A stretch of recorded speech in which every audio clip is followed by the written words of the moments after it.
Everyone is now focused on the pathway to net zero by 2050 and decarbonisation of society as a whole. We see that the transport industry will play a critical part in that.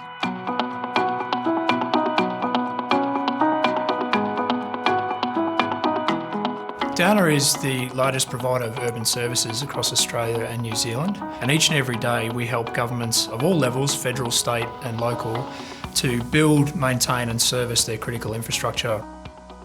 The challenges that Downer faces as a business are really well aligned with the challenges that society in general faces. So moving away from using fossil fuels and utilising other technologies such as batteries or hydrogen or technologies that I think we haven't even invented yet. Downer had a number of silo-based applications that were part of the technology that they used to support their maintenance contracts. They were all deployed on-premise, and the requirement was to migrate those applications and integrate them into a single platform on the cloud. One of the things that really struck us was the different way that the IBM consulting personnel think. The IBM of today is a hybrid cloud and AI organisation, and we use these underlying and foundational capabilities to co-create with our clients to help them transform their businesses.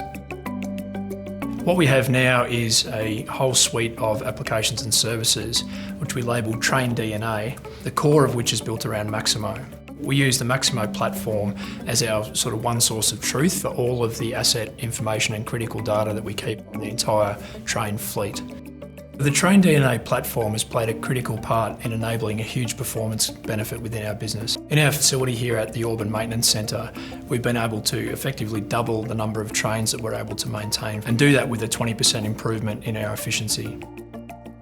There's a real opportunity to work with those providers to understand how can we reduce the overall energy usage of these train fleets in service by utilising the data analytics platforms that we have. Understanding which systems are using the most energy, how are they needing to respond throughout the day as the passenger demands differ and as the weather changes, and being able to adjust on a system by system basis the energy demand so that we can really optimise that and get a better outcome for everyone overall. As we look to the future, Downer is really focused on working with our customer base on the challenges around sustainability and decarbonisation of our economy. We believe that this challenge is truly the defining one of our generation. It will affect everything that we do in business, but more importantly, it's going to affect everything that our customers want.